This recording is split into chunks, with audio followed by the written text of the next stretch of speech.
Hi, welcome to business pulse. ఇంతకుముందు చెప్పుకున్నట్టు TDR ఎలాంటి నగర సిటీ రియల్టీ మార్కెట్ మీద ఎలాంటి ప్రభావం చూపుతుందనే అంశంపై చర్చకు స్వాగతం. ఈ చర్చలో మనతో పాటు క్రెడాయ్ ప్రధాన కార్యదర్శి క్రాంతికిరణ్ రెడ్డి గారు, రియల్టర్స్ ఆక్సిజన్ ఫౌండర్ రామేశ్వరరావు గారు, నంది రామేశ్వరరావు గారు మనతో ఉన్నారు. ముందుగా రామేశ్వరరావు గారు, ట్రాన్స్ఫరబుల్ డెవలప్మెంట్ రైట్స్ అంటే ఏంటి? అసలు మన ప్రేక్షకులకు కొంతమందికి ఐడియా ఉండకపోవచ్చు, వాటి గురించి ఎక్స్ప్లెయిన్ చేయండి. హెచ్ఎంటీ వ్యూయర్స్ అందరికీ నమస్కారం అండి. టీడీఆర్ అనేది జనరల్గా మనకి గవర్నమెంట్ ఇన్ఫ్రాస్ట్రక్చర్ కానీ రోడ్లు కానీ తీసుకున్నట్టు ల్యాండ్ ఎక్విజిషన్లో కొద్దిగా కట్ అవుతుంది. సో ఇది ఒక పెద్ద స్టోరీ, సింపుల్గా చెప్పాలి. మీరు ఇచ్చిన 2 నిమిషాల్లో చెప్పడం కదా సార్ ఒప్పుకుంటారేమో. సో ఫస్ట్ ల్యాండ్ ఇచ్చేటప్పుడు ఇప్పుడు మెయిన్లీ ల్యాండ్ పూలింగ్ గవర్నమెంట్కి చాలా ఛాలెంజెస్ ఉన్నాయి. ఎందుకని అంటే ఫస్ట్ మనకి XYZ ల్యాండ్ 100 మీటర్లో 50 పోతే దాన్ని క్యాష్ పే చేసేవారు, అంటే అమౌంట్. అయితే మీరు ఎప్పుడు చూసినా రిజిస్ట్రేషన్లో రియల్ ఎస్టేట్ ఒక పెద్ద మిత్ ఉంది. ఒక బయ్యర్కి సెల్లర్ తప్ప ఆయన ఎంత కొన్నాడో ఎవరికి తెలియదు, SRO కూడా తెలియదు. అది ఇప్పుడున్న. సో ఫస్ట్ వీళ్ళు ఏం చేశారంటే కొద్ది అమౌంట్ ఇచ్చారు. మార్కెట్ రేట్ ఎప్పుడు కూడా ఎక్కువ ఉంటుంది, government guide line value rate ఎప్పుడు కూడా తక్కువ ఉంటుంది. సో మన గవర్నమెంట్ ఇచ్చేది జనరల్గా గైడ్ లైన్ వాల్యూ ఇస్తారు. So most of the land owners హ్యాపీగా లేరు, ఎందుకంటే వాళ్ళు తక్కువ వస్తుందనే ఒక ఫీలింగ్. సో అందుకని చాలామంది అడ్డంకులు పెడతారు, అబ్జెక్షన్. మన కస్టమర్ అబ్జెక్షన్ హ్యాండిల్ అని రియల్ ఎస్టేట్లో ఉంటుందో. సో దానికి ఏం చేశారంటే ఆ అమౌంట్ పెంచాలని next FSI floor space index అనేది పెట్టారు. సో దానికి ఏంటంటే డబ్బులు ఇవ్వరు, కానీ వాళ్ళు నెంబర్ ఆఫ్ ఫ్లోర్స్ ప్రొపోర్షనేట్గా ఒక 5 ఫ్లోర్ బదులు 6 ఫ్లోర్లో 8 ఫ్లోర్ అక్కడ ఉన్న రేషియో అక్కడ ఉన్న ప్రైసింగ్ బట్టి అలో చేశారు కన్స్ట్రక్ట్ చేసుకోమని. సో అది కొంతవరకు పాత పద్ధతి మీద బెనిఫిట్ అయింది. ఇప్పుడు లేటెస్ట్ ఏమైందంటే ఇప్పుడు ఓవరాల్గా మన ల్యాండ్ పూలింగ్ ఎంత టైం పట్టిందో మన అందరికీ తెలుసు. ఇప్పుడు ఏం చేస్తారంటే ఓనర్స్కి బెనిఫిట్ చేయాలి, బిల్డర్స్కి కొద్దిగా బర్డెన్ అయినా ఏం చేస్తారంటే ఈ 10th ఫ్లోర్ అబోవ్ నుండి ట్రాన్స్ఫరబుల్ డెవలప్మెంట్ రైట్స్ అని పెట్టారు. అంటే owner can transfer these rights to the developer. So అప్పుడు ఏమవుతుందంటే ఈ వాల్యూ కొద్దిగా పెంచారు. ఈ ట్రాన్స్ఫర్ డెవలప్మెంట్ ఓనర్స్ కొద్దిగా బెనిఫిట్ పొందుతుంది, బట్ బిల్డర్స్కి ఒక దెబ్బ తగులుతుంది. బిల్డర్స్కి దెబ్బ తగిలితే యాక్చువల్గా బిల్డర్స్ దెబ్బ తగలకుండా ఆ పాస్ ఆన్ చేస్తే కస్టమర్స్కి, ఇప్పుడు ఎవరైనా బిల్డర్ కానీ లాస్కి అయితే చేయలేరు కదా. అప్పుడు ఏమవుతుందంటే చేసినప్పుడు ఈ ఎక్కడైతే అమౌంట్ అడిషనల్ బర్డెన్ పడుతుందో ఆ బర్డెన్ అనేది పార్షియల్లీ ఆర్ ఫుల్లీ కస్టమర్ అనేది బర్డెన్ పడుతుంది. So that will be a challenging task. ఎందుకంటే చాలామంది హైప్ అంటున్నారు, నా ప్రకారం హైప్ కాదు, స్ట్రక్చరల్ రిఫార్మ్.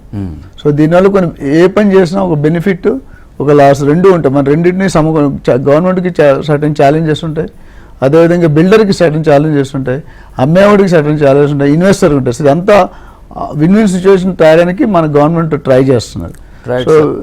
క్రాంతికిరణ్ రెడ్డి గారు, సో రీసెంట్ టీడీఆర్ చేంజెస్ మన హైదరాబాద్ రియల్ ఎస్టేట్ మార్కెట్లో సరికొత్త జోష్ నింపుతుందంటారా? ఎట్లా అంటే ఇది ఒక ల్యాండ్ మార్క్ రిఫార్మ్ అండి. జస్ట్ మీకు ఒక హిస్టరీ చెప్తుంది. URDPFI అని సెంట్రల్ గవర్నమెంట్లో హౌసింగ్ మినిస్ట్రీ కింద ఒక ఆర్గనైజేషన్. అది ఏం చెప్తుందంటే ఎనీ డెవలపింగ్ సిటీలో ఒక 1 acre ల్యాండ్ తీసుకుంటే 18% ఆఫ్ దట్ రోడ్స్ ఉండాలి అని చెప్తుంది. కంపేర్ చేస్తే బాంబేలో 4 to 5%, బెంగళూరులో 8%, హైదరాబాద్లో 10 to 12%, మళ్ళీ ఢిల్లీలో తీసుకుంటే 18% వాళ్ళు రీచ్ అయ్యారు. మనం ఈ 12%కి వెళ్ళి ఎవ్రీ ఇయర్ 0.025% ఇంప్రూవ్ చేసుకుంటున్నాం. మనం అట్లా చేసుకుంటూ పోతే 2036, 2038 కూడా రీచ్ కాము. కావున ఈ టీడీఆర్తో సార్ చెప్పినట్టు ఎవరికైతే ల్యాండ్ కాంపెన్సేషన్ గవర్నమెంట్ ఇవ్వలేదు వాళ్ళకి టీడీఆర్ ఇచ్చేసి ఆ టీడీఆర్ని బిల్డర్లు ఎట్లా కన్జ్యూమ్ చేయాలనేది నిబంధన ఇప్పుడు ఉన్నది. అది నిబంధన బిల్డర్లు కన్జ్యూమ్ చేయడంలో నేను సార్ తోటి ఏకీభవించిన మాట ఏంటంటే ఇంటర్నల్ రోడ్స్లో ఉన్న బిల్డింగ్స్కి ఇదివరకు టీడీఆర్ కన్జ్యూమ్ చేసుకోనికి ఓన్లీ 2 floors అలౌ చేసి ఇప్పుడు 4 to 5 floors అలౌ చేసుకునేసరికి చాలా టీడీఆర్ ఇంటర్నల్ రోడ్లో కన్జ్యూమ్ అయ్యకుండా ఎక్స్టర్నల్ రోడ్లో తక్కువ టీడీఆర్ కన్జ్యూమ్ అయ్యే పరిస్థితి ఉంది. కాబట్టి కాస్ట్ అనేది రేషనలైజ్ కావచ్చు. దాంతో కొంచెం ఇమ్మీడియట్గా రీపర్మిషన్స్కి పోయి డెవలపర్స్ మార్కెట్లో ఇంకొంచెం ఏరియా వచ్చే పరిస్థితి ఉంది. సో కాస్ట్ పెరుగుతుందని నేను అనుకోవట్లేదు. Right sir. అయితే హై రైజ్ బిల్డింగ్స్కి ఎలా ఉంటుంది అంటారు? సార్ హై రైజ్ బిల్డింగ్స్కి 100 feet రోడ్ మీద 20 floors అండ్ అబవ్ పోతే 5% టీడీఆర్ మ్యాండేటరీ చేసింది. So high rise buildings cost కొంచెం పెరగడం జరిగింది, కానీ internal roads buildings cost land cost component కొంచెం తగ్గడం జరిగింది. Right sir. అయితే అఫోర్డబుల్ హౌసింగ్కి ఏమన్నా నేరుగా లింక్ ఏమన్నా ఉండొచ్చు అంటారు? స్ట్రేట్గా ఏంటంటే సార్ అఫోర్డబుల్ హౌసింగ్ వాళ్ళు మెయిన్ రోడ్స్ మీద హై రైజ్ 40 floors బిల్డింగ్లలో ఉండడం కష్టం. సో ఇప్పుడు 60 floors 60 foot road building 80 foot road building ఉన్నప్పుడు అక్కడ 10 to 12 15 ఫ్లోర్స్ కరెంట్లీ అలౌ చేస్తుంది. ఆ మిడిల్ క్లాస్ బిల్డర్లకి ఆ మిడిల్ క్లాస్ కట్టే బిల్డర్లకి ఇంకొక 4-5 ఫ్లోర్లు గవర్నమెంట్ అలౌ చేసింది. సో ఆ సెగ్మెంటే ఇంప్రూవ్ అయింది తప్పితే హయ్యర్ సెగ్మెంట్కి అంత వాల్యూ రాదు ఈ టీడీఆర్ వల్ల. రైట్ సార్, ఈ చేంజెస్తో మన హైదరాబాద్ గ్లోబల్ సిటీగా వెళ్ళడానికి ఎంతవరకు ఇది సార్ ఏం లేదు సార్, ఒక్క జిహెచ్ఎంసీలో మీరు 1 కిలోమీటర్ రోడ్ కట్టాలంటే 80 కోట్లు ఖర్చు అవుతుంది. ఆ 80 కోట్లలో 60 కోట్లు ల్యాండ్కి పోతుంది. ఇప్పుడు గవర్నమెంట్ ఈ 60 కోట్ల ప్రాబ్లం సాల్వ్ చేసింది. ఈ మిగతా 20 కోట్లు పెడితే రోడ్డు కట్టడమే. సో రోడ్స్ అయినా లేక్స్ అయినా ఏది డెవలప్ చేయాలనుకున్నా ఈ టీడీఆర్ ఒకసారి వీళ్ళు ఇష్యూ చేయడం మొదలు పెట్టిన తర్వాత ఇష్యూ చేసిన టీడీఆర్ మళ్ళీ మేము బిల్డర్లను కన్జ్యూమ్ చేయకపోతే కస్టమర్స్ ల్యాండ్ ఓనర్స్ ఒప్పుకోరు. నాకు కన్జంప్షన్ లేని టీడీఆర్ నేను తీసుకుని ఏం చేయాలా? సో ఆ కన్జంప్షన్కి కూడా ఈక్వేషన్ క్రియేట్ చేస్తూ ఆ ప్రొడక్షన్ ఆఫ్ టీడీఆర్ కూడా ఈక్వేషన్ క్రియేట్ చేస్తూ గవర్నమెంట్ ఒక ఫెంటాస్టిక్ రిఫార్మ్ తీసుకొచ్చినట్టే. అందుకే దీన్ని ల్యాండ్ మార్క్ రిఫార్మ్ అని మనం పేర్కోవచ్చు. రాబోయే రోజుల్లో మన అర్బన్ ఇన్ఫ్రాస్ట్రక్చర్ పెరగడానికి ఇది గేమ్ చేంజర్ రిఫార్మ్ అనుకోవచ్చా? 100%. ఐ థింక్ మనం 18% ఏదైతే ల్యాండ్ మార్క్ మనకు ఏదైతే టార్గెట్ మనకు సెంట్రల్ గవర్నమెంట్ పెట్టిందో నాకు తెలిసి దీనివల్ల ఒక 5 yearsలో టార్గెట్ మనం రీచ్ కాగలుగుతాం. రామేశ్వరరావు గారు, మీ అంచనా ఏంటి సార్ సమానుడి సొంతింటి కళ మీద టీడీఆర్ ఇంపాక్ట్, చేంజెస్ ఇంపాక్ట్? జనరల్గా ఒక స్టేట్మెంట్ చెప్తాను, there is always a slip between the cup and the lip. ఇటుపక్క నుండి వాదనలు ఉంటాయి, అటుపక్క నుండి వాదనలు ఉంటాయి. ఏ సీఎం వచ్చినా ఏ పార్టీ వచ్చినా ఎక్కడ they try to improve. Nandamuri Taraka Ramarao గారి దగ్గర నుండి చంద్రబాబు గారు, వైఎస్ రాజశేఖర రెడ్డి అందరూ కూడా they have done their own contribution to there. But గత ప్రభుత్వంలో కొద్దిగా బాగా ఆయన మాట ఒప్పుకోవాలి. వాట్ ఎవర్ రీజన్, ఆర్టిఫిషియల్ అయిపోవచ్చు, హైప్ అవ్వచ్చు. సో అఫోర్డబిలిటీ అన్నారు కదా, గవర్నమెంట్లో నాకు తెలిసి మేబీ సార్ ఒప్పుకోవచ్చు. ఈడబ్ల్యూఎస్ అనే సెక్షన్ ఉంది, ఎకనామికలీ వీకర్ సెక్షన్స్. సో దానికి ఆల్వేస్ దెర్ ఇస్ ఏ ఒక పర్సన్లో ప్రాఫిట్స్ లేకుండా అమ్మాలనేది గవర్నమెంట్ చాలా జమానాలో ఉంది. ఇప్పుడు ఉందో లేదో తెలియదు. సో డెఫినెట్గా ఇప్పుడున్న పరిస్థితిలో నాలెడ్జ్ సిటీ కానీ, కోకాపేట కానీ, ఇట్లో నియోపాలిస్ కానీ కోటి అంటారు 170 crores ఆర్ 150 crores అబోవ్ ఉంది. దాంట్లో బిల్డర్స్కి చాలా ఛాలెంజెస్ ఉన్నాయి. సో అఫోర్డబిలిటీ అనేది నేను ఇంకో మాట కూడా చెప్తాను, ప్రతి ఇంట్లో కూడా 100 గజాలైనా 200 ఇల్లు ఫ్లాట్ అయినా కొనుక్కోండి, ఇల్లు అయినా కొనుక్కోండి. లేటెస్ట్ సేఫ్టీ కరోనా లాంటి సిచ్యువేషన్ ఎన్నో రావచ్చు. ఇప్పుడు మళ్ళీ థర్డ్ వరల్డ్ వార్ వస్తే మనకు తెలియదు. సో నేను చెప్పేది అంటే ఒక 200 గజాల ప్లాటు, లేకపోతే ఒక ఫ్లాటు, 1 kg 6 kg బంగారం, 1 అర kg 1/4 kg సిల్వర్. అప్పట్లో ఎక్కువ చెప్పాను, రేట్ పెరిగిపోయి కాబట్టి 1,50,000.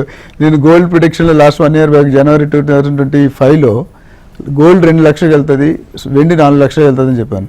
సో గోల్డ్ నుంచి 1,85,86,000 అయింది. ఈరోజు 1,40,000 ఉంది. సిల్వర్ 4 lakhs అంటే 4,25,000 వెళ్ళింది. That is steep jump down. ఇప్పుడు లాస్ట్ 15-20 రోజులు చూసుకుంటే 4,25,000 కాస్త 2,50,000, 2,40,000 మారుతుంది. సో ఈ ట్రెండ్ ఎవరికి కనుక్కోలేకపోతున్నారు. నేను గోల్డ్ అనాలిసిస్ చెప్పాను, 1925లో 50 రూపాయలు 19 రూపాయలు ఉండేది తులం బంగారం. అట్లనే 1950లో 100 రూపాయలు, అట్లా పెరుగుతూ ఈరోజు ఉంది. సో అఫోర్డబిలిటీకి కొంతవరకు మిక్స్డ్ ఒపీనియన్ అనుకుంటా. అంటే కొన్ని ఏరియాలో కొంతవరకు బెనిఫిట్ జరగచ్చు. కొన్నిసార్లు చెప్పినట్టు హై రైజ్ దీంట్లో ఎందుకు పెరుగుతుందంటే చాలామంది లాజిక్ అవేర్నెస్ లేదు. హై రైజ్ ఎందుకు కాస్ట్ పెరుగుతుంది? మనం వెస్ట్రన్ కల్చర్ ఫాలో అవుతున్నాం. వాళ్ళు చీరలు కట్టుకొని గుళ్ళు కట్టుకుంటే మనం పబ్లిక్ వెళ్తున్నాం. హై రైజ్ కల్చర్ అనేది వెస్ట్రన్ దగ్గర వచ్చింది. సో హై రైజ్కి వెళ్ళినట్టు the more you go about 10 floors or 5 floors cost of construction increase అయిపోయి. అంటే బిల్డర్కి ఎక్స్ప్లెయిన్ చేసి చాలా డీటెయిల్ కావాలి. షార్ట్గా చెప్పాలంటే their cost of production very high. So ఆ కాస్ట్ ఆఫ్ ప్రొడక్షన్ డెఫినెట్గా 5వ ఫ్లోర్లో మీరు 2 కోట్లు కొనుక్కుంటే 56వ ఫ్లోర్ డబుల్ ది కాస్ట్ అయిపోతుంది almost. So same place, same square feet, same area, same amenities, change only the normal feeling ఇది 50 floors పైకి వెళ్తే పొల్యూషన్ తక్కువ ఉంటుంది. అది జనరల్. ఈ అమెండ్మెంట్స్ చిన్న ల్యాండ్ పీస్ ఓనర్స్కి ఉపయోగం అంటారా, డెవలపర్స్కి అంటారా? మీ అంటే నేను జనరల్గా మాట్లాడితే సార్ కాంట్రడిక్ట్ చేయొచ్చు కానీ, బట్ స్టిల్ డిబేట్ కాబట్టి చెప్తున్నా. ఎందుకంటే ఒక 2 ఎకరాల ల్యాండ్లో హై రైజ్ డెవలప్ చేస్తే నేను అడిగే క్వశ్చన్ అంటే ఓనర్కి బెనిఫిటా, బయర్కి బెనిఫిటా, ఇన్వెస్టర్ బెనిఫిటా, బిల్డర్ బెనిఫిటా, గవర్నమెంట్ బెనిఫిటా? నా ప్రకారం government will make more money than anybody else. ఎందుకంటే ట్యాక్స్ ఓవర్ ట్యాక్స్. ల్యాండ్ కొనుగోలు, మళ్ళీ interiors, registration, land acquisition, permissions ఇవన్నీ చూసుకుంటే మన దాదాపు 50-60% ట్యాక్స్లోనే కడుతుంది ఎవరైనా. ఎనీ పర్సన్ అబౌవ్ 30% స్లాబ్లో ఉంటే. సో ఐ థింక్ నా ప్రకారం మిక్స్డ్గా కొంతవరకు అది సాధ్యమవుతుంది, కొంతవరకు ఇది సాధ్యం. ఎఫోర్డబిలిటీ వాళ్ళు డెఫినెట్గా ఈజీగా కొనుక్కోలేరు ఆ ఏరియా. అందుకని అందరూ 2 టైర్స్కి వెళ్ళిపోతున్నారు, 2 టైర్ 3 టైర్. ఇప్పుడు వరంగల్లో 5,000 దొరికిపోతుంది స్క్వేర్ ఫీట్, మన కోకపేటలో దొరుకుతుందా 15,000 ఉంది కన్స్ట్రక్షన్ కాస్ట్ పర్ గట్ కేసర్. అంటే సిటీకి ఎవరైతే నేను చెప్తానంటే ఈరోజు దూరం రేపటి నగరం నా అనుభవంలో తెలుసుకుంది. ఈ కుక్కటిపల్లి 30 years బ్యాక్ ఎవరు కొన్నాడు, 500 పెట్టుకుంటే ఎవరు కొనలేదు. మా ఫ్రెండే ఒక ఆయన ప్రిన్సిపల్ సెక్రటరీ హౌస్ KPHPకి వైస్ చైర్మన్గా ఉండే నా క్లాస్మేట్. ఆయన అప్పుడు చెప్పాడు ఆప్షన్ పెట్టి ఎవరు పెద్దపడ్డాయి. ఈరోజు 2,50,000 అయింది గజం. ఎవరైనా ఊహించారా? వైజాగ్లో మా ఫాదర్ 1977లో 12 రూపాయలు గజం కొన్నాడు. ఈరోజు ఎంత అయి ఉండొచ్చు మీ ప్రకారం, మీ అనాలిసిస్? 1,50,000 అయింది గజం. మేము కొన్నప్పుడు సింగిల్ రోడ్ ఉండేది, ఇప్పుడు 6 lane అయిపోయింది. సో ఇన్ఫాక్ట్ దూరం షాద్ నగర్ ఒకప్పుడు గ్రామ పంచాయతీలో ఉండేది, ఈరోజు మీరు బెంగళూరు నార్మల్ పీక్లో ఉంది. ఎందుకంటే lot of advantages. Kothur, Nandigama, Balanagar, Polepalli, సజ్జు, చిన్న జవస్వామి ట్రస్ట్, కనావన్ మెడిటేషన్ సెంటర్, ORR దగ్గర, ఎయిర్పోర్ట్ దగ్గర, RRR దగ్గర. సో ఇవన్నీ కూడా jointly making them affordable. Right sir. Kranthi Kiran Reddy garu, ఈ TDR చేంజెస్ వల్ల ల్యాండ్ ప్రాపర్ యూటిలైజేషన్ పెరిగే అవకాశం ఉందా? ల్యాండ్ ప్రాపర్ యూటిలైజేషన్ డెఫినెట్గా అవుతుందండి. అంటే ఫర్ ఎగ్జాంపుల్ ఇప్పుడు మీరు కోకాపేట్లో if you're spending about 100 crores per acre, అన్ఫార్చునేట్గా ఏంటంటే మీరు TDR కంటే ఫర్ నార్మల్ FSI కన్జ్యూమ్ చేసుకోవడానికి పెద్ద అపార్ట్మెంట్ సృష్టించాల్సిన పరిస్థితి ఉంది. ఇంకొకటి దానివల్ల మీరు TDR కన్జ్యూమ్ చేసుకున్నప్పుడు on top of it minimum apartment size 3,000, 3,400 అయ్యే పరిస్థితి కనబడుతుంది. అదే మీరు ఇప్పుడు సేమ్ హైదరాబాద్లో రింగ్ రోడ్ దగ్గర మీరు ప్రాజెక్ట్ తీసుకుంటే, మీరు ఆదిబట్ల తీసుకోండి, కొంగరకల్లాని తీసుకోండి, ఇవన్నీ డెవలపింగ్ ఏరియాస్, నాకు అప్కమింగ్ ఏరియాస్. ఫోర్త్ సిటీ తీసుకోండి, ఈ ఏరియాస్లో హై రైజ్ వచ్చినా సరే 5,000 rupees to 6,000 rupees square feet మధ్యలోనే అపార్ట్మెంట్స్ మీకు దొరుకుతాయి. సో హై రైజెస్లో you'll have affordable apartments also and you'll have expensive apartments also. Affordable అపార్ట్మెంట్స్లో పటాన్ చెరువు రోడ్డు, ఆ రోడ్డుకి తీసుకుంటే మీకు అఫోర్డబిలిటీ వస్తుంది. మీరు బాచుపల్లి, మియాపూర్ అట్లా తీసుకుంటే కొంచెం ఎక్కువ అవుతుంది. కుక్కట్పల్లికి వస్తే చాలా కాస్ట్ అయిపోయింది, 12,000 రూపాయలు స్క్వేర్ ఫీట్, 13,000 స్క్వేర్ ఫీట్ అయిపోయింది. బట్ ల్యాండ్ ఆల్వేస్ గ్రోస్, అట్లనే apartments also keep growing their prices. But as far as TDR is concerned, I think consumption of TDR ఎంత జరిగితే, ప్రొడక్షన్ ఆఫ్ TDR ఎంత జరిగితే అంత అభివృద్ధి జరుగుతున్నట్టు లెక్క, అంత development, road infrastructure, lake infrastructure create అవుతున్నట్టు లెక్క. Right sir. ఇప్పుడు మెట్రో ఎక్స్టెన్షన్ ప్రాజెక్ట్ కావచ్చు, రాబోయే మెగా ప్రాజెక్ట్స్కి ఈ చేంజెస్ వల్ల భూసేకరణ ఈజీ అవుతుందంటారా? ఇట్లా మెట్రో జనరల్గా రోడ్ పైనే కడుతున్నారు సార్. ఓన్లీ స్టేషన్స్ కోసం ఎక్కడైనా ల్యాండ్ అక్విజిషన్ చేస్తే దానికోసం ఇస్తారేమో, కానీ డెఫినెట్గా మెట్రో మెట్రో వరకు అయితే మనం వెనకపడిపోయి ఉన్నాము. బెంగళూరు మనకంటే బాగా చేస్తుంది మెట్రో. మన ఇప్పుడు గవర్నమెంట్ చాలా సీరియస్ ఉంది దాని మీద. Their sorting out the issues between whatever they have and the trying to ఇంకా కొత్త మెట్రో ట్రై చేస్తున్నారు. కానీ మెట్రో ల్యాండ్ అక్విజిషన్ కంటే హైడ్రా ఏం చేస్తుంది, కొత్త కొత్త లేక్స్ సృష్టించాలని ట్రై చేస్తుంది, న్యూ లేక్స్ ఫార్ములేట్ చేయాలని ట్రై చేస్తుంది, ఎగ్జిస్టింగ్ లేక్స్ని గ్రో చేయాలని ట్రై చేస్తుంది. వీటి విషయంలో ఈ land acquisition policy of TDR is going to be very helpful. Roads 80 feet రోడ్ని 100 feet road notify చేయాలనుకున్నా, 100 feet రోడ్ని 150 feet నోటిఫై చేయాలనుకున్నా, వీటి విషయంలో TDR హెల్ప్ బాగా చేస్తుంది. రైట్ అండి. ఇప్పుడు ముంబై అట్లాగే ఢిల్లీ ప్రాపర్టీ మార్కెట్స్తో పోలిస్తే మన హైదరాబాద్ మార్కెట్ ఎట్లా గ్రో అవుతుంది కంపారబుల్ బెంగళూరుతో? సార్ ముంబైలో కాస్ట్ ఆఫ్ ల్యాండ్ ఏ రేంజ్కి వెళ్ళిపోయిందంటే apartments are sometimes sold at 60,000 rupees per square feet to 70,000 rupees per square feet. So we can't compare Mumbai as a market at all. We are not in the same league. That's a different market. It's a different kind of crowd also. అట్లనే మీరు ఇప్పుడు Delhi, Bengaluru, Chennai compare చేసుకుంటే we are still the most affordable city. Centre of Chennai still goes at 20,000 to 25,000 rupees per square feet. మీకు బంజారా హిల్స్లో కూడా 20,000 rupees per square feet sale price మీకు కనపడదు. So అట్లా చూసుకుంటే బెంగళూరు కూడా centre of the city is now very very expensive.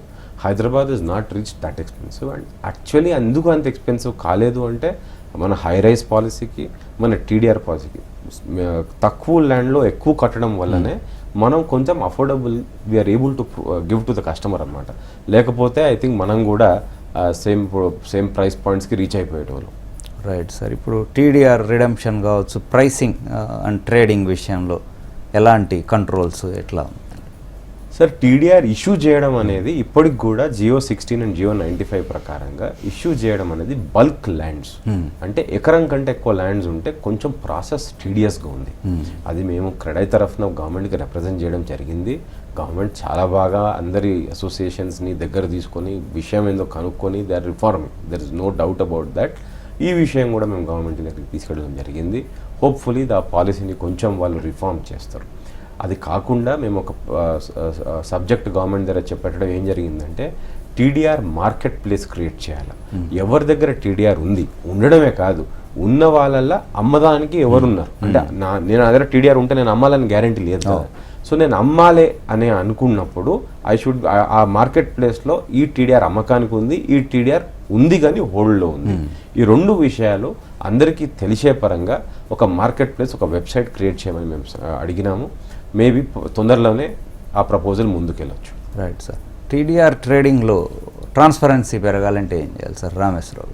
దీనికి ముందు ఇందాక సార్ చెప్పిన I want to add one point in terms of pricing. నేను ఆల్మోస్ట్ ఆల్ ఓవర్ ఇండియాలో చాలా స్టేట్స్ వెళ్ళాను. ఇవాళ కూడా ఇప్పుడు తెలంగాణలో కొనుక్కున్న వాళ్ళు తెలంగాణ వాళ్ళు మాత్రం కాదు, ఆంధ్రాలో కొనుక్కున్న వాళ్ళు ఆంధ్ర వాళ్ళు కాదు. సో ఒక పోర్షన్ మేబీ 20-30%, మిగతా వాళ్ళు rest of the India and rest of the world. And pricing చూసుకుంటే కనుక నేను నరీమన్ పాయింట్లో ఉన్నాను. కమర్షియల్లో ఒక స్క్వేర్ ఫీట్ 4 లక్షలు 5 లక్షలు square feet, not square yard. Poes Garden చెన్నైలో చాలా జయలలిత గారు ఇల్లు, రజనీకాంత్ ఉంది, అక్కడ ఒక గ్రౌండ్స్ లెక్క అమ్ముతారు. 267 యార్డ్స్ ఇజ్ 1 కోటి 20 కోట్లు 30 కోట్లు ఒక గ్రౌండ్. అదేవిధంగా Bengaluru Indiranagar and MG road 70-80,000 కూడా పర్ స్క్వేర్ ఫీట్ అమ్ముతారు మేజర్ టాప్ ఏరియాలో. అట్లా ఢిల్లీలో సఫ్దర్జంగ్ ఎన్క్లేవ్ అని ఒక ప్లేస్లో ఉండేవాడు, అక్కడ 10 years బ్యాకే గజం జాగా 10 లక్షలు కొనాట్ ప్లేస్. అంటే ఆల్ ఓవర్ ఇండియాలో చూసుకుంటే మనకి ఇప్పటికి కూడా ఎన్ని పెరిగినా, ఎన్ని టీడీఆర్ అయినా 100 కోట్లైనా 200 కోట్లైనా, మేబీ నెక్స్ట్ ఆప్షన్లో 200 కోట్లు అవ్వచ్చు, వెరీ షూర్. ఆ నెక్స్ట్ ఆప్షన్లో 250-300 కోట్లు అవ్వచ్చు. సో అక్కడ ఏముందంటే హైదరాబాద్కి ఉన్న ఫెసిలిటీస్ ఏంటనే తెలుసుకోవాలి పబ్లిక్. సార్ తెలిసే ఉంటుంది. Chennai ECR road, east coast road, అది ఒకటే పెరుగుతుంది. బాంబేకి సీ అడ్డు, బెంగళూరు పొల్యూషన్ అడ్డు, ఢిల్లీ బెంగళూరు ట్రాఫిక్, ఢిల్లీ పొల్యూషన్, వైజాగ్ కాదు. సో మనకేంటంటే హైదరాబాద్లో ఉన్న 4 పక్కల నార్త్ ఈస్ట్ వెస్ట్ సౌత్లో 100 నుండి 150 కిలోమీటర్ వరకు వెంచర్లు పడుతున్నాయి ఆల్రెడీ ప్లాటింగ్, అపార్ట్మెంట్స్ కొంతవరకు వచ్చినా. సో ఎక్కడైతే క్వాంటిటీ పెరుగుతుందో మందలావైతే మజ్జిగ పలచన సామెత ఉంది. When people increase this demand versus supply, gold కానీ స్టాక్ మార్కెట్ ఏదైనా demand versus supply. So demand ఎక్కువ ఉండి సప్లై తక్కువ ఉంటే రేట్ పెరుగుతుంది, సప్లై ఎక్కువ ఉండి డిమాండ్ తక్కువ ఉంటే రేట్ తగ్గుతుంది. సో ఓవరాల్గా హైదరాబాద్కి ఓఆర్ఆర్ కానీ నెక్స్ట్ ట్రిప్ అని జీక్యూబ్ అని చెప్తా. ఇదేంటారా జీక్యూబ్ ఫార్మాలు చెప్తున్నాడు రియల్ ఎస్టేట్ అంటే గాడ్ గివెన్ గిఫ్ట్ అంటే నా పర్సనల్ ఒపీనియన్. ఎందుకంటే రియల్ ఎస్టేట్లో ఒక ఏజెంట్గా, ఒక బిల్డర్గా, ఒక ఓనర్గా ఎదగాలంటే భూమాత అంత పేషెన్స్, ఆకాశం అంత ఆశ ఉండాలి. ప్రాబ్లం ఏంటంటే కొంతమంది కొన్ని కేసులు ఆశ కాస్త అత్యాశకి వెళ్తుంది, అత్యాశ వస్తే దురాశకి వెళ్తుంది, దురాశ దుఃఖానికి స్టేట్. ఆ స్టేజ్లో ఇవన్నీ అయినప్పుడు కూడా still Hyderabad stands on number 1 in the lowest price. So that's a very advantages factor. ఇక ట్రాన్స్పరెన్సీ అంటారా, I think it may now increase. ఎందుకంటే అంత అఫీషియల్ వైట్ అవుతుంది ఏదైతే మనం కొనుక్కుంటామో గవర్నమెంట్ ద్వారా వెళ్తున్నాడు, కొంతవరకు మొత్తం తగ్గిపోతుందని చెప్పను, కానీ కొంతవరకు ట్రాన్స్పరెన్సీ పెరిగే అవకాశాలు బాగున్నాయి. క్రాంతికిరణ్ గారు, చివరిగా 70-80 lakhs బడ్జెట్లో సిటీలో ఎక్కడ ఏ ఏరియాస్ చూస్ చేసుకోవచ్చు ఒక మిడిల్ క్లాస్ అంటే మీరేం చెప్తారు సార్? అదే పటాన్చేరు, బాచుపల్లి, మియాపూరు, ఇప్పుడు కొత్తగా వచ్చే ఏరియాస్లో ఆదిబట్ల, కొంగరకలాను, ఈ ఏరియాస్లో మీకు ఈ బడ్జెట్లో దొరుకుద్ది. కానీ ఒక చాలా ఇంపార్టెంట్ ట్రాన్స్ఫర్మేషన్ జరుగుతుంది సొసైటీలో. ముందు జాబ్ రాగానే ఇల్లు కొనుక్కొని తర్వాత పెళ్ళికి వెళ్ళేవారు. ఇప్పుడు జాబ్ వచ్చినాక పెళ్ళైనాక ఇద్దరు శాలరీస్ని కలిపి పెద్దిల్లు కొనుక్కుంటున్నారు. ఈ డిఫరెన్స్తో అఫోర్డబుల్ హౌసింగ్స్ 80 lakhs అని అనుకోనికి లేదు. అఫోర్డబుల్ హౌసింగ్ 1 కోటి దాటుతుంది ఆల్మోస్ట్. ఇద్దరు శాలరీస్ కలిపి పెద్దిల్లు కొనుక్కుంటున్నారు కాబట్టి కొంచెం ఆ ట్రెండ్ ఎక్కువ ఉంది. ఇప్పుడు ఎక్కువ మంది ముందు ఇల్లు కొనుక్కోవాలా తర్వాత పెళ్లి చేసుకోవాలని అనుకోవట్లేదు. ఎందుకంటే ఆ ఇల్లు అమ్మాలంటే రిజిస్ట్రేషన్ లాసు, జిఎస్టీ లాసు, అవన్నీ లాస్లు ముందే వీళ్ళు లెక్కేసుకొని సాలరీస్ని 2 కంబైన్ చేసి కొనడం జరుగుతుంది. Right sir, thank you very much. ఇది చాలా పెద్ద సబ్జెక్ట్, మళ్ళీ నెక్స్ట్ ఒక ఎపిసోడ్ కూడా ప్లాన్ చేద్దాం. సో ఇది బిజినెస్ పల్స్ ఇంటరాక్షన్. చూస్తూనే ఉండండి HM TV.